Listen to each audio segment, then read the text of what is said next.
Deeper into the big stories of the week with the Inside Utah Politics panel. This week we have Crystal Young-Otterstrom with LDS Democrats and former Utah GOP Chair James Evans. Great to have both of you with us. Thanks for being here. Thanks for having us. Let's start with some big news we saw come out of Hill Air Force Base. $54 million being diverted that was earmarked for projects there now to the border wall. James, let's start with you. Your thoughts on that. Both of our senators speaking out against it, not happy about it. Yeah, I don't think any Utahn would be happy about that, anyone that supports the military. Unfortunately, if the Democrats didn't block the funding of the border wall in general, as well as fight against true immigration reform, we wouldn't be in this situation. The president has been consistent on his promise to find a way to put up a barrier to stop unregulated migration into the United States, and I support him on that effort. It's unfortunate he has to start pulling from government programs to make it happen instead of the Democrats coming together with Republicans and finding a reasonable solution. All right, Crystal, let's bring you in and your thoughts on that. It's a slap in the face of the men and women who serve our country and are willing to put their lives up for all of us. And it's a campaign promise that he's violating, where we could be looking at compassionate immigration policies that keep families together, that bring them to a safe place, that keeps our country where our values are. And I absolutely agree with that. And it was President Obama that built the cages. Not one cage was built under President Trump. So I agree with you on the compassion for immigrants, whether they're here legally or not. Absolutely. Address that. Well, I think history is going to look badly on both of those presidents for that. I think it was a wrong decision then, and it's a wrong decision now. You mentioned it's a campaign promise to get the wall built that the president is following through on, but he also made a campaign promise that Mexico would pay for it. You say that's still a possibility, but for now, what we're seeing is that money is being diverted elsewhere to pay for the wall. Well, yes, there's still monies that have been appropriated, and constitutionally, the president can reallocate monies that have been appropriated for different purposes if he declares an emergency. So he's within his constitutional rights to do so. Again, I appeal to not only Republicans but Democrats to not play politics with immigration. Let's get this issue resolved. When Democrats were in control under President Obama, they did not address immigration. The last time it was seriously addressed was under President Bush. And so at the end of the day, both sides are playing politics, and that needs to stop. Is there middle ground that Democrats could seek that would include a border wall, you think?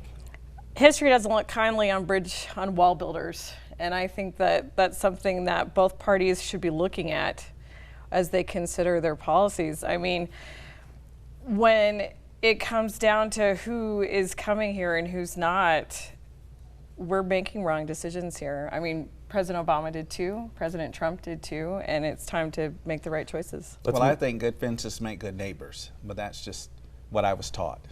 All right, let's move on to another topic. 2020 presidential campaign.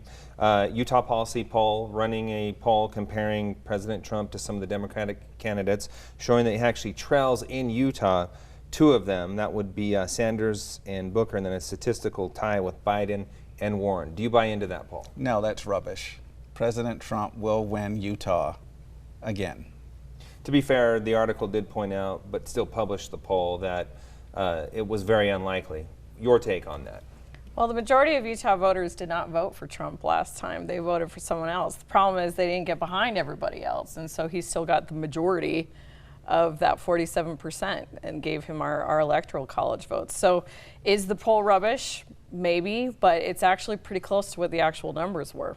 Talk about that. He didn't perform the way you would think a Republican would in the state of Utah. Why does he struggle here? Well, remember, we had another Republican candidate, in quotes, that was in the race. And yes, President Trump will struggle with Republicans as well as independents. But at the end of the day, when you compare President Trump to the Democrat alternative, I believe that President Trump will win again. Who do you see coming out of Utah as the Democratic nominee? Utah Democrats are going to vote for Elizabeth Warren. I think there is going to be, there's a strong Buttigieg contingency here. There's a strong Sanders contingency here. There is a smaller Biden contingency here. There's a semi-large Harris contingency here. But what I see, the vast majority are going to get behind Warren. Let's stick to political polling for a second. In the Salt Lake City mayoral race, not one that I'm aware of showed Aaron Mendenhall winning, with Luz Escamilla showing second. So When we take a look at some of the polls we've seen lately, what should we make of them? What purpose do they serve? Well, other than getting headlines, I don't think they serve, they still give an indication. And I think the pollsters are going to have to figure out a way to reach a more representative sample, because most people now use their cell phones, and it's just, they're just not getting an accurate sampling, and that's the problem. Your thoughts on some of the polls we've seen recently? I received most of those Salt Lake City polls on my cell phone, so I think pollers are figuring that out. The League of Women Voters did a ranked choice voting for the Salt Lake City election. They actually predicted Luz Escamilla and Aaron Mendenhall, and so somehow that figured it out when everyone else didn't. But Aaron's win in the primary election really demonstrates the strength of canvassing, the strength of getting on the ground. I mean, it's not the first upset we've seen in Salt Lake City mayoral politics, and it just shows, again, the strength of field. Oh, go ahead. I just want to say, but there are some other things that, like, you know, this is a Democrat race, so it's not like I got a dog in this fight, per se, you know, between Luz and Aaron, but there have been some things that have stood out to me that are concerning. The one when, and I've heard this from more than one person, and Aaron was saying that you should not have a Mormon as a mayor. Aaron never said that. No, I know she has. Because have people online said that? Yes, and it's wrong. No, I've heard it 3 months ago. I've heard it from other people. But have you heard it directly from her? No. Well, of course I'm not going to hear it from her, because she's not going to talk to me about being mayor. But my point simply is this. It's not so much that as it is that this has never been a news story. Had Aaron been a Republican and that was attributed to her, it would have been on every news channel, and that's part of that hypocrisy that as a Republican, I don't mind calling out. Well, again, it was not. Yeah, I want to give you some time to. I want to that. give you some time to respond to that. Yeah, I mean, I'm a Mormon voter, and I am absolutely disgusted when Salt Lake City voters make it about religion, and it's wrong, and it should never happen. We have no religious tests in this country, but it's totally wrong to put it on the Mendenhall campaign, and Senator Escamilla knows that as well. You know, it's coming from these extreme voters online who are totally bigoted, who have even said they would never support me if I ran for office because I'm Mormon. And it's stuff that the Democratic Party needs to get figured out if they ever want to be taken seriously in this state. Yes. You say you don't have a dog in the fight, but you are a Salt Lake City resident. Yes. You're a conservative.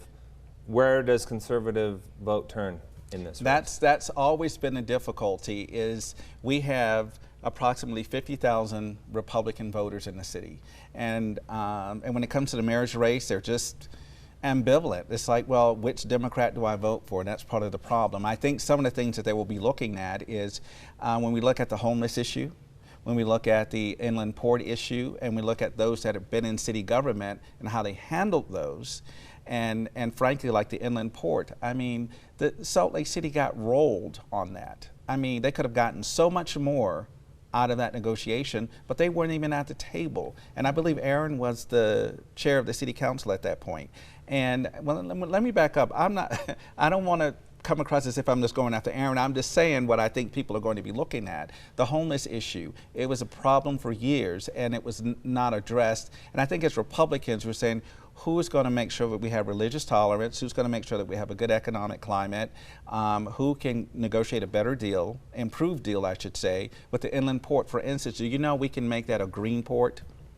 This will be the first time. I mean, it's possible for that to happen if you have the right mayor. All right, Crystal, Aaron was the chair. You're right about that, but she would say she did go to the table, and she did step up when the mayor did not go to the table.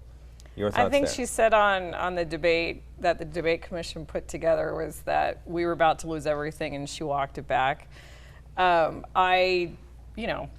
Is that true? Maybe, maybe not. But I do think that the city council stepped up in a way that Salt Lake City government did not, and have helped bring some of that green element into it. You know, they've won quite a few concessions. Have they won enough? No. Okay. But they're trying. But right. let me I just just tell have a you, few I seconds heard left real quick. firsthand that the city got rolled unnecessarily.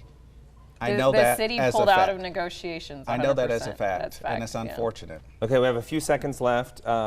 Names you're expecting to see on the Republican side for governor. I have like 10 seconds. Okay, I could tell you that as former chair of the Republican Party, you're going to see John Huntsman Jr., Spence Eccles Jr., you're going to see Thomas Wright, Greg Hughes, Lieutenant Governor Spencer Cox, Jeff Birmingham, Amy Winder Newton. All right, so we're talking plurality in this race. The Republican will win probably with less than 30% of the vote. All right, I appreciate your time this morning. Thanks so much for being here.